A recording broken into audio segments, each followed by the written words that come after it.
अच्छा जी, now we are studying the contingency theories of leadership, जिसके अंदर हम बात करें दी फेटलर मॉडल की। ठीक है, तो फेटलर मॉडल ने, या जो हमारे पास ये फेटलर साहब हैं, इनका पूरा नाम है फ्रेड फेटलर। इन्होंने बात की थी, इनका जो ये पूरा मॉडल है कॉन्टिजेंसी का, he propose that effective group performance depends on properly matching the leader's style and the amount of control and influence in the situation.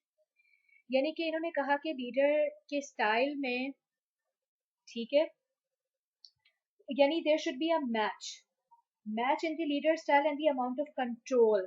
यानी कि एक लीडर का जो स्टाइल है और जो सिचुएशन है जिसको वो इन्फ्लुएंस कर रहा है, there should be a match between both of them. ये इन्होंने जो है वो बात की थी, यानी जो इनका मेन क्रक्स है इनकी थ्योरी का, वो इसी के उस पे घूम रहा है, इसी पे बेस कर रहा है। ठीक है, उनकी जो थ्योरी है वो बेस कर रही थी एक प्रेमाइस पे, जिसपे ये बात कही गई थी कि certain leadership style would be effective in different types of situations. यानी सर्टेन ही कोई लीडरशिप का ऐसा स्टाइल होगा जो कि डिफरेंट सिचुएशंस में एप्लीकेबल होगा। ठीक है, and the different type of situations, यानी ये पहली बात इन्होंने की। फिर दूसरी बात इन्होंने ये की थी कि अप्रोप्रिएट कॉम्बिनेशन होना चाहिए एक स्टाइल का और सिचुएशन का। ठीक है, यानी इन्होंने एक चीज को कांस्टेंट रखा, वो ये था कि लीडर का जो स्टाइल है वो कांस्टेंट रहेगा। ठीक है, वो लीडर अपना स्टाइल चेंज नहीं कर सकता। ये इन्होंने एक पॉइंट रखा था अपनी इस थ्योरी में। दूसरी बात इन्होंने ये की कि लीडरशिप की जो स्टाइल है वो दो तरह के हो सकते हैं, जैसे कि अभी हमने आपके साथ पहले भी मैंने स्टडी करवाया आपको कि या तो वो पीपल ओरिएंटेशन की तरफ होगा या प्रोडक्शन ओरिएंटेशन की तरफ होगा। ठीक है, तो स्टाइल दो तरह के रखे गए और सिचुएशन तीन तरह की रखी गई, जो जो मैं अभी अभी आपको एक्सप्लेन करती हूँ। नंबर वन सिचुएशन इन्होंने कहा कि एक लीडर फेस कर सकता है, that is leader member relations. यानी the degree of confidence, trust and respect employees have for their leader rated as either good or poor. यानी कि रिलेशनशिप कैसा है एक लीडर का उसके फॉलोअर के साथ, एक सिचुएशन वो हो सकती है। ठीक है, दूसरी सिचुएशन जो लीडर फेस करेगा वो होगा टास्क स्ट्रक्चर, जिसके अंदर the degree to which job assignments are formalised and structured rated as either high or low. यानी कि दूसरी सिचुएशन आप वो वाली फेस करेंगे कि जिसके अंदर आप काम को असाइन कर देंगे किसी भी एम्प्लॉय को कि भाई तुमने ये काम करना है और उसको इस तरीके से करना है, या तो सेंट्रलाइज कर देंगे आप स्ट्रक्चर या डिसेंट्रलाइज कर देंगे। ये एक सिचुएशन है जो एक लीडर फेस कर सकता है। और तीसरी सिचुएशन है पोजीशन पावर, यानी कि एक लीडर के पास कितनी अथॉरिटी है कि वो हायर कर सके, फायर कर सके, सैलरी इंक्रीज कर सके, एम्प्लॉय को कोई बेनिफिट दे सके, एक्सेट्रा एक्सेट्रा। यानी फेडलर ने तीन तरह की सिचुएशन की बात की कि जो एक लीडर फेस करेगा। Number one is leader leader member relation, second is task structure, third is position power. ठीक है, और फेडलर ने जो स्टाइल बताए, जो स्टाइल्स कहा कि भाई एक लीडर यूज कर सकते हैं, तो वो दो तरह के स्टाइल्स थे, या तो पीपल ओरिएंटेशन था या टास्क ओरिएंटेशन था। ठीक है, अच्छा जी, जैसे मैंने अभी आपको पहले भी कोट किया कि फेडलर ने एक चीज को बहुत ही क्लियर कर दिया था कि लीडरशिप स्टाइल जो है ना, वो एक लीडर चेंज नहीं कर सकता। यानी एक लीडर जो है वो या तो पीपल ओरिएंटेड ही रहेगा या वो टास्क ओरिएंटेड ही रहेगा। वो अपना लीडरशिप स्टाइल चेंज नहीं कर सकता इन सिचुएशंस में। ये उसने कांस्टेंट एक चीज असम्पशन दी थी। अच्छा जी, तो अपनी इस स्टडी को आगे बढ़ाते हुए, यानी इसका कंडक्ट कैसे करना था, इसका तरीकेकार क्या होगा आइडेंटिफाई करने का, तो इसमें एलपीसी क्वेश्चन एयर डेवलप किया गया। एलपीसी क्वेश्चन एयर का मतलब है लीस्ट प्रेफर्ड को वर्कर क्वेश्चन एयर। ठीक है, इस क्वेश्चन एयर के अंदर 18 पेयर्स ऑफ कंट्रास्टिंग एडजेक्टिव्स थे। फॉर एग्जांपल, प्लेजेंट का अनप्लेजेंट हो गया, कोल्ड का वार्म हो गया, बोरिंग का इंटरेस्टिंग हो गया, फ्रेंडली का अनफ्रेंडली हो गया, and so on and so fourth. ठीक है, रिस्पोंडेंट्स जो थे, जो पार्टिसिपेंट्स थे, यानी जिनसे ये क्वेश्चन फिल करवाए गए, उनसे कहा गया कि आप उन को वर्कर्स, किसी भी अपने को वर्कर को सोचो, यानी आपने कोई भी लीडर को या कोई भी अपने कोलीग को जिसके साथ आपने काम किया हो, फिर उसके बाद आपने जो है ना उसे रेट करना है 1 to 8 की स्केल में। ठीक है, 8 का क्या मतलब है, यानी आप लो से हाई का समझ लें कि आपने या तो लो रेट करना है या आपने हाई रेट करना है अपने किसी भी को वर्कर को अपने माइंड पे रखते हुए। अगर पूरे क्वेश्चन का स्कोर 64 या उससे अबव जाता है, तो इसका मतलब ये है कि जिस शख्स के बारे में रिस्पोंडेंट ने सोच के उसको क्वेश्चन को फिल किया था, तो वो बंदा रिलेशनशिप ओरिएंटेशन में था, यानी वो पीपल ओरिएंटेड है वो शख्स, जिसके बारे में उसने सोच के क्वेश्चन को मार्क किया, जिसके साथ उसने काम किया हुआ था। ठीक है, तो वो वाला शख्स जो था वो लीडरशिप अपना पीपल ओरिएंटेशन की तरफ था। अगर एलपीसी का स्कोर 57 और उससे नीचे आता है, तो इसका मतलब ये हुआ कि वो जो शख्स है जिसके बारे में आपने सोच के क्वेश्चन को भरा है, वो टास्क ओरिएंटेशन की तरफ था। ठीक है, ये बात जो है वो की गई।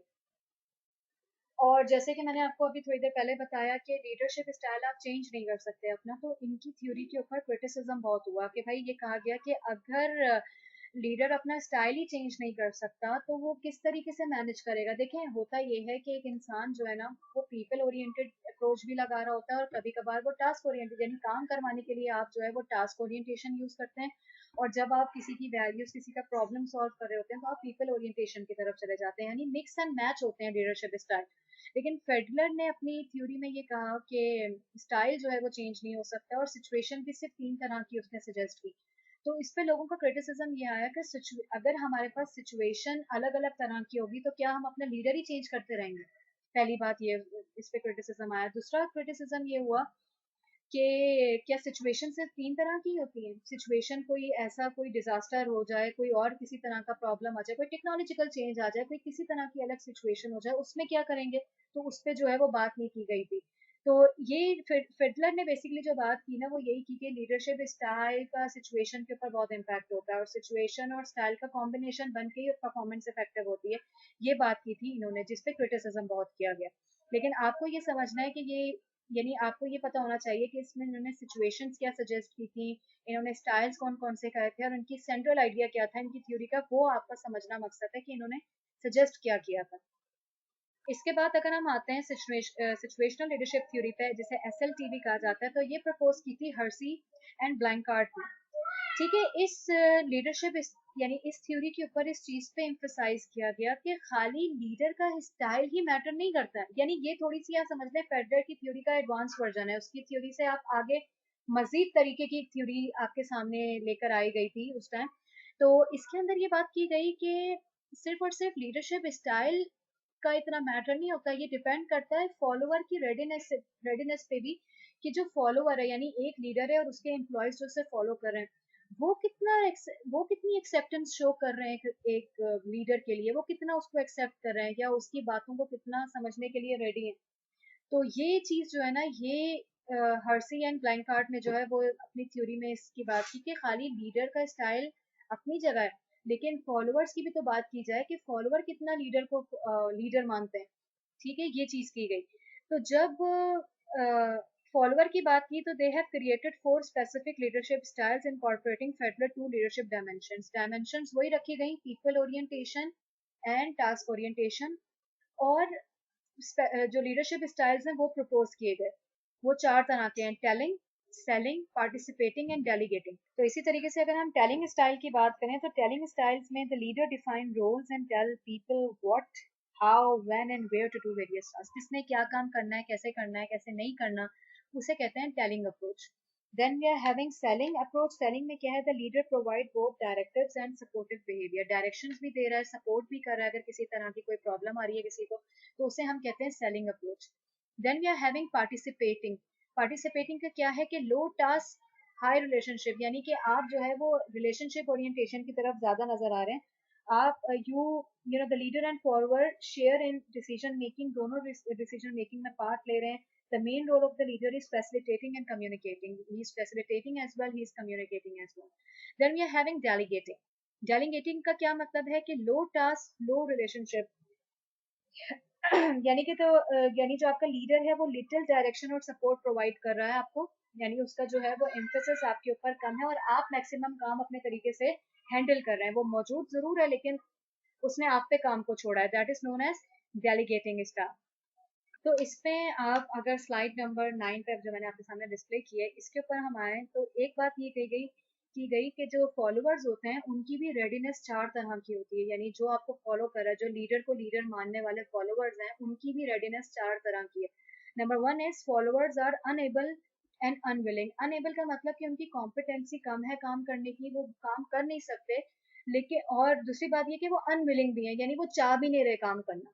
अगर ऐसे फॉलोअर्स आपके हों और आप उनके लीडर हो, तो आपको ऐसे में टेलिंग स्टाइल यूज करना पड़ेगा।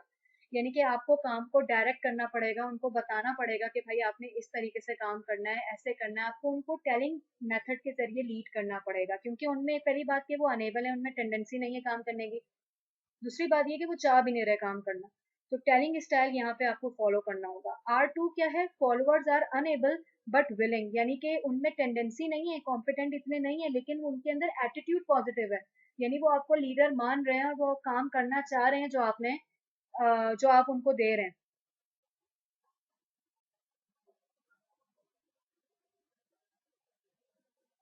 तो ऐसे में आप क्या करेंगे? ऐसे में आप यानी जो R3 वाला है, followers are able but unwilling, इसके अंदर आप कौन सा स्टाइल यूज करेंगे? आप पार्टिसिपेटिंग स्टाइल लगाएंगे। ठीक है, यानी आपको उनको सपोर्ट भी करना है, आपने जो है, फिर देखें एक शख्स जो है वो काम कर सकता है, यानी ही इज कॉम्पिटेंट, तो आपने उनके एटीट्यूड पे वर्क करना है, तो आपको उनका फीडबैक लेना पड़ेगा, आपको उनको इन्वॉल्व करना पड़ेगा कामों में, तभी आप आगे बढ़ सकेंगे, ऐसे ग्रुप को लीड कर सकेंगे। Last is R4 is followers are able and willing, यानी एक तो वो कॉम्पिटेंट भी हैं और वो काम भी करना चाहते हैं। तो ऐसे में आप कौन सा स्टाइल यूज करेंगे? जो लास्ट वाला स्टाइल मैंने आपको बताया।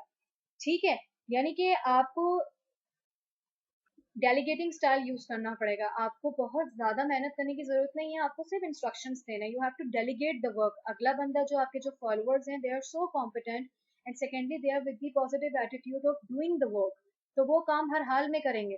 तो इसलिए आपको जो है वो डेलीगेटिंग स्टाइल यहाँ पे यूज करना पड़ेगा। तो ये इस वाली थ्योरी में आपको ये बताया गया कि फॉलोअर्स की रेडीनेस किस किस तरह की होती है, और रेडीनेस के मुताबिक आपने किस किस तरह का स्टाइल यूज करना है, ये इस पे फोकस किया गया इस थ्योरी के अंदर। इसके बाद हमारे पास आता है पाथ गोल मॉडल, जो कि कॉन्टिजेंसी थ्योरी की कंटिन्यूएशन है। पाथ गोल मॉडल, जैसे कि नाम से ही वाजे है कि लीडर की जॉब क्या होगी अगर वो यानी पाथ गोल मॉडल ने जो सजेस्ट किया, उन्होंने ये कहा कि you have to assist your employees या your followers in attaining their goals, उनके गोल्स को अचीव कराना है। ठीक है, आपको डायरेक्शन और सपोर्ट देनी है एम्प्लॉय को, ताकि उनके जो गोल्स हैं वो ऑर्गेनाइजेशन के गोल्स के साथ अलाइन हो।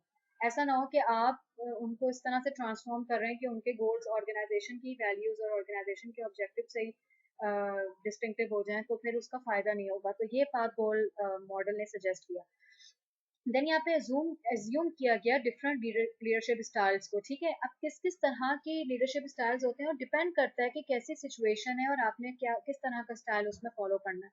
Number one is directive leader, number two is supportive leader, then participative, and then achievement oriented leader. अब ये किस किस तरह के लीडर्स होते हैं? डायरेक्टिव लीडर, जैसे नाम से ही वाज़ेह है कि डायरेक्शन देने वाला लीडर, यानी कि ये वो सिचुएशन होती है कि जब जहाँ पे लोगों को यही नहीं पता होता कि उनकी डायरेक्शन क्या है, where they have to lead, उनको क्या करना है नहीं करना, तो यानी दे आर एम्बिगुअस, वहाँ पे आप डायरेक्टिव लीडरशिप दिखाते हैं, आप डायरेक्टिव लीडर बनते हैं, उनको डायरेक्शन देना, उनकी एम्बिग्विटीज को क्लियर करना, उनकी सेटिस्फेक्शन पे काम करना। Then second is supportive leader, जैसे कि नाम से आपके एविडेंट हो रहा है कि supportive leadership results in high employee performance and satisfaction when subordinates are performing structural tasks. In this situation, the leader only needs to support followers, not tell them what to do. यहाँ पे हमें आपको ये बताने की जरूरत नहीं कि आपने करना क्या, we are there for your support. तो ये सपोर्टिव लीडरशिप कहलाता है कि आपने उनको सपोर्ट में आपने अपने आप को रखा हुआ है और काम आप उनसे करवा रहे हैं, यानी they are doing their work. Then we are having participative leadership, जैसे कि नाम से ही बात समझ में आ रही है। पार्टिसिपेटिव लीडरशिप क्या हुआ कि यानी कि you are actually gaining the feedbacks, you are enabling your employees to take part in the task। सही है, और आप उनके साथ जो है वो डिस्कशंस कर रहे हैं, उनको इन्वॉल्व कर रहे हैं, that is known as participative leadership. फिर आ रहा है अचीवमेंट ओरिएंटेड लीडर, यानी कि टास्क जो भी आप बना रहे हैं, जो चीजें आप एक अपने एम्प्लॉयज को दे रहे हैं, आप उसमें ये चीज इंश्योर कर रहे हैं कि वो काम चैलेंजिंग हो, जिससे सेंस ऑफ अचीवमेंट बढ़े, आपके जो एम्प्लॉयज हैं उनको काम करने का एक सेंस आए, वो खुद भी अचीव कर रहे हो चीज़ों को और वो आगे बढ़ रहे हो, उसे कहते हैं हम अचीवमेंट ओरिएंटेड लीडर, जो कि इस तरीके से टास्क को कंपोज करता है। अब जैसे मैंने आप लोगों को डिफरेंट डिफरेंट तरह के वीडियो टास्क दिया था, टास्क डिफरेंट दिए थे, ताकि आपके अंदर सेंस ऑफ अचीवमेंट आए, आप वर्सिटैलिटी के ऊपर जाएं। ठीक है, तो इस तरीके से ये अचीवमेंट ओरिएंटेड लीडरशिप कहलाती है।